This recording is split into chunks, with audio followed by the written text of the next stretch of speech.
Hello everyone, welcome back to my new blog. कैसा हो आप सब? उम्मीद करती हूँ आप सब बहुत ही अच्छे होंगे एंड मैं भी ठीक हूँ। और आप लोग की पढ़ाई बहुत अच्छे से चल रही होगी, बहुत बेहतरीन तरीके से आप पढ़ रहे होंगे। तो बहुत सारे लोग परेशान हैं कि हमारा 35 प्लस हो गई है एज, हम क्या करें, पढ़ें कि ना पढ़ें। 33 ईयर्स हो गए हैं, पढ़ाई करें या छोड़ दें, क्या वैकेंसी आएगी कि नहीं आएगी, इन एज वालों कौन सी तैयारी करें। तो बहुत सारे लोग परेशान रहते हैं अपनी एज को लेके। जब वैकेंसी आ रही है 40-45 एज तक वैकेंसी आ रही है, जैसे टीजीटी पीजीटी की भी आती है और कुछ वैकेंसियां हैं ऐसे। तो देखिए अपने लेवल का देख लीजिए कि हम किस लेवल की तैयारी कर रहे हैं और हम योग्य हैं।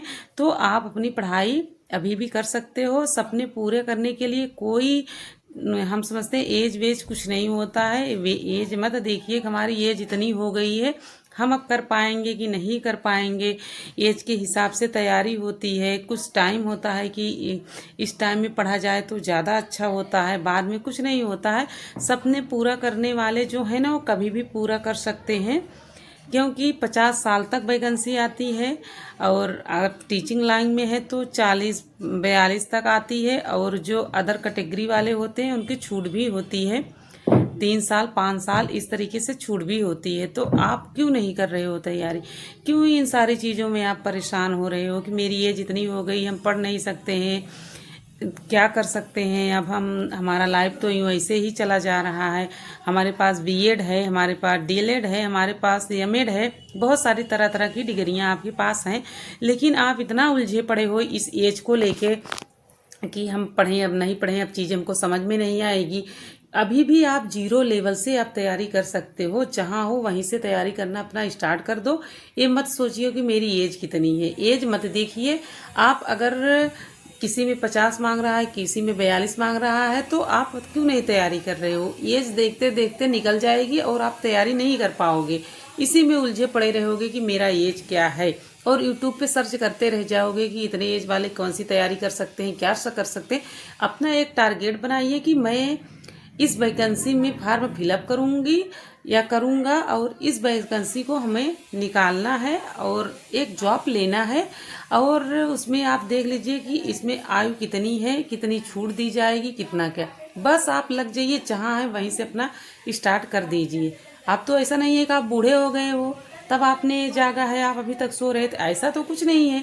आपने कोरी कागज तो है नहीं कि कोरा कागज है, आपको कुछ आता भी नहीं है, आपको बहुत कुछ आ रहा है। फिर भी आप एज को लेके इतना परेशान रहते हो, इतना परेशान रहते हो कि पूछिए मत। बहुत सारे कमेंट्स थे कि एज क्या है, कितने एज तक कर सकते हैं, क्या हम सीटेट दें या यूपी टेट दें या टीजीटी दें। मेरा 33 ईयर्स हो गया है, हम 35 ईयर्स के हो गए हैं, तो हम क्या एलिजिबल हैं कि नहीं है? तो आप एलिजिबल क्यों नहीं हो? टीजीटी पीजीटी तो आप दे सकते हो, 40-42 साल तक, 45 साल तक दे सकते हो, तो क्यों नहीं कर रहे हो?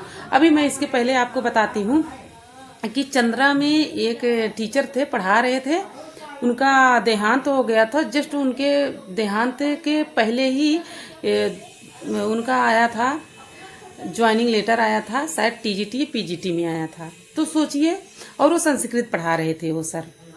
तो उतनी एज के हो गए थे, वो पढ़ा रहे थे, पढ़ भी रहे थे, उनके अंदर वो जज्बा था, वो जुनून था। आप लोग सोचते हो कि मेरी एज हो गई, हम कुछ नहीं कर पाएंगे। आप लोग बहुत कुछ कर सकते हो, संभव कुछ भी नहीं है। वो चीज़ आप भी जानते हो कि संभव कुछ भी नहीं है। आप करना चाहोगे तो सब कुछ कर लोगे। तो आप एज को लेके मत परेशान होया करो कि मेरी एज इतनी हो गई, हम पढ़ नहीं सकते, हमारे 2 बच्चे हैं, बच्चे भी पढ़ रहे हैं। बच्चे भी पढ़ें, आप भी पढ़ो। शादी पहले हो गई तो बच्चे तो रहेंगे ही, तो आप बच्चों को भी देखिए, अपनी भी पढ़ाई करिए। आप कर सकते हो। टाइम मैनेजमेंट करना आपका काम है। टाइम आप किस तरीके से मैनेज करोगे, आप ही कर सकते हो। देखिए हर कोई का क्या कैसे लाइफ में चल रहा है, उनके घर की परिस्थिति कैसी है, हर कोई थोड़ी नहीं जानता है, सबका अलग अलग है।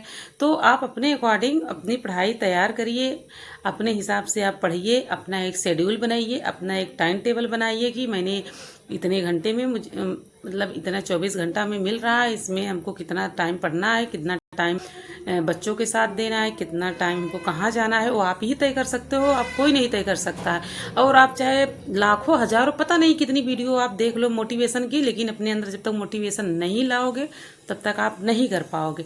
आप अपने अंदर वो मोटिवेशन लाइए।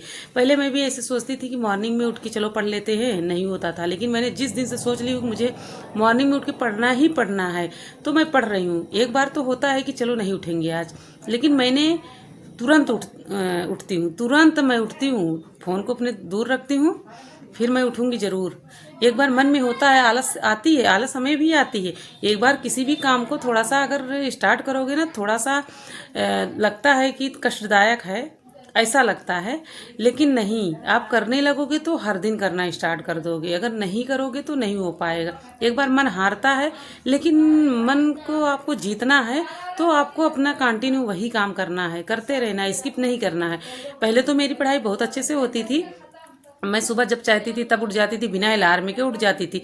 अब भी जगती रहती थी, लेकिन हमको आलस आती थी। तो अब देखिए आलस नहीं आ रही है, हर दिन मैं उठ रही हूँ और लाइव भी कर रही हूँ। आप लोग लाइव भी मुझे देख लिया करो कि मैं लाइव आई हूँ कि नहीं। 4 बजे तक, 4, 5, 4, 10 तक मैं लाइव आ जाती हूँ। उसके पहले मैं उठ जाती हूँ। तो देखिए, मैं अगर कर सकती हूँ तो आप लोग क्यों नहीं कर रहे हो? आप भी क्यों नहीं कर रहे हो? कर सकते हो आप, लेकिन आप करना नहीं चाह रहे हो। आपके अंदर आलस है। उस आलस को दूर करने के लिए आप अपने फ़ोन को अलार्म लगा के रखिए, दूर रखिए। आप अपने पास बिल्कुल मत रखिए, बेड से थोड़ा दूर रखिए और आप उठिए, उसको अलार्म को बंद करिए, जाइए बाहर, थोड़ी सी हवा लीजिए, मुंह वगैरह धुल के आइए, फिर आइए बैठिए। देखिए आपको नींद आएगी ही नहीं। और 40-45 मिनट तो खूब अच्छे से पढ़ा जाता है मुंह धुल के आने के बाद। फिर उसके बाद आपको क्या करना है, जैसे आप रिवीजन कर रहे हो तो रिवीजन बंद कर दीजिए, दूसरे नोट्स उठाइए, दूसरा टॉपिक उठाइए पढ़ने के लिए। एक ही चीज़ करोगे तो बोर हो जाओगे। तो इस तरीके से करोगे, मॉर्निंग में उठोगे, सारी चीज़ें मैनेज हो जाएगी और सुबह आराम से आपको ठंडी ठंडी इतनी अच्छी हवा मिलती है, मतलब एकदम शांत रहता है और इतनी ताजगी जैसे भर जाती है। जिसे कहते हैं चाय पियो तो ताजगी आ जाती है, थकावट दूर हो जाती है। उसी तरीके से सुबह उठने लगोगे, एक रूटीन बन जाएगा और आपके न तो शरीर में पेन होगा, ना आपको दिन में नींद आएगी। आप पूरे दिन एकदम एनर्जी भरी रहेगी आपके अंदर। मेरे अंदर ऐसे ही होता है। मैं दोपहर में सोती भी नहीं हूँ, लेटती भी नहीं हूँ, और जो टाइम मिलता है पढ़ती हूँ। फिर उधर बच्चे आ जाते हैं, बच्चों का कुछ बनाना खिलाना, ये चीज़, फिर से अपना पढ़ाई करना, थोड़ा सा टहल लेना, जब मन न लगे तो थोड़ा सा टहलना। अच्छे से तो 1 घंटे बैठ के पढ़ाई होती है, चाहे रिवीजन करेंगे, अगर लिखेंगे तो 2-3 घंटे तो लिखते। अब रही बात कि मैं कितने घंटे अपनी पढ़ाई करती हूँ, कितने बजे सोती हूँ और सुबह मैं कितने बजे उठ के अपनी पढ़ाई करना स्टार्ट कर देती हूँ। तो एक कमेंट आया था, कमेंट के थ्रू ही हम बता रहे हैं कि ये कमेंट था जिसकी वजह से मैं ये वीडियो बना रही हूँ कि मैं कितने बजे सो रही हूँ। तो मैं 11:30 पौने 12 तक मैं सो जाती हूँ और अलार्म लगा के रख देती हूँ। फिर मॉर्निंग में मैं 4 बजे उठ जाती हूँ।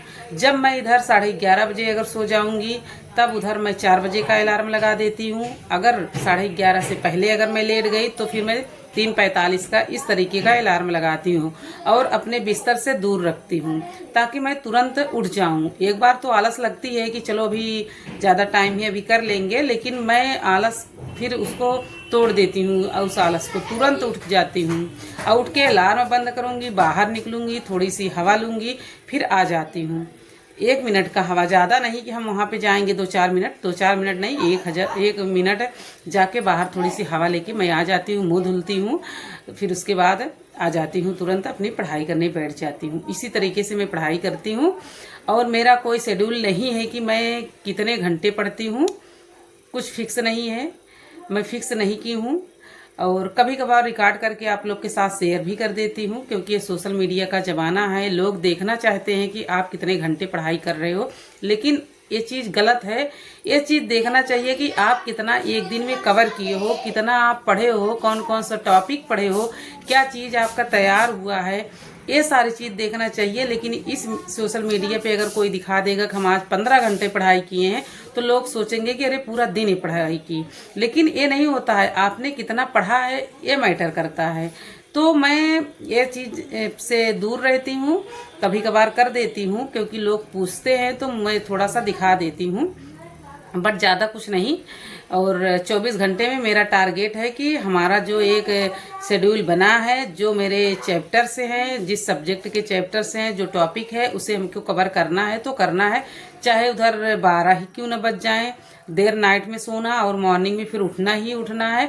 और पूरे दिन मैं सोती भी नहीं हूँ कि नहीं मैं सो गई चलो आराम कर लेते हैं, नहीं कुछ नहीं, आराम नहीं करना है। अगर आराम करेंगे ना तो फिर मतलब कि पूरे शरीर में एकदम थकावट लग जाएगी, फिर अगले दिन फिर आपका मन ही नहीं लगेगा दोबारा से पढ़ने में। तो ये चीज़ें मत करिए। और देखिए हाँ, टारगेट तो हर कोई बनाता है, टारगेट मैं भी करती हूँ, टारगेट आप भी करते हो, टारगेट हर कोई बना लेता है अपना, एक कि टारगेट आज करेंगे कि हम आज इतने बजे उठेंगे। तो देखिए चैलेंज तो आप करिए, लेकिन उसका एक शेड्यूल बनाइए कि हर दिन हमें उठना है। चाहे आप कम ही पढ़ो, लेकिन अपना एक रूटीन बनाइए। जब रूटीन बनाना स्टार्ट कर देंगे तब सारी चीज़ें ठीक होने लगेगी। एक बार कोई भी चीज़ को करोगे तो थोड़ा सा होता है ना कि नहीं हो पाता है, सोचा जाता है। लेकिन जहाँ पे सोचो कब नहीं होगा ना, तो आप सोचो अरे हो गए, क्यों नहीं होगा। एक बार उठोगे तो आपको नींद लगेगी या कुछ भी लगे, फिर आप मुंह को धुलिए, बाहर निकलिए, टहलिए, फिर बैठिए। आप ऐसे ही करना स्टार्ट कर दोगे तो हर दिन आप भी कर पाओगे।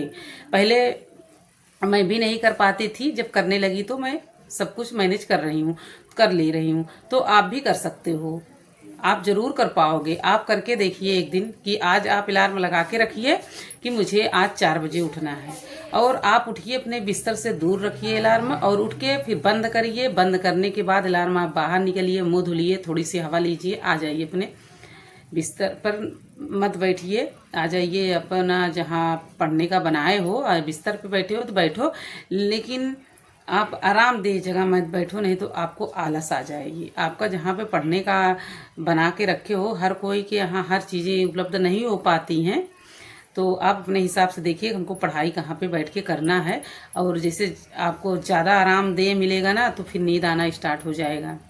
तो ज़्यादा आरामदेह जगह मत बैठिए, ऐसी थोड़ी सा ये लगे कि हाँ ठीक है, बट यहाँ पे पढ़ाई हो सकती है तो वहाँ पे आप पढ़िए। फिर आपको नींद लगे तो दूसरा सब्जेक्ट उठाइए, 5 मिनट रेस्ट लीजिए, फिर उसके बाद दूसरा सब्जेक्ट उठाइए। इसी तरीके से करते रहोगे तो आपका एक नियम बन जाएगा। अब किसी काम को करने के लिए नियमित करना चाहिए, तभी जाके आप भी कर पाओगे।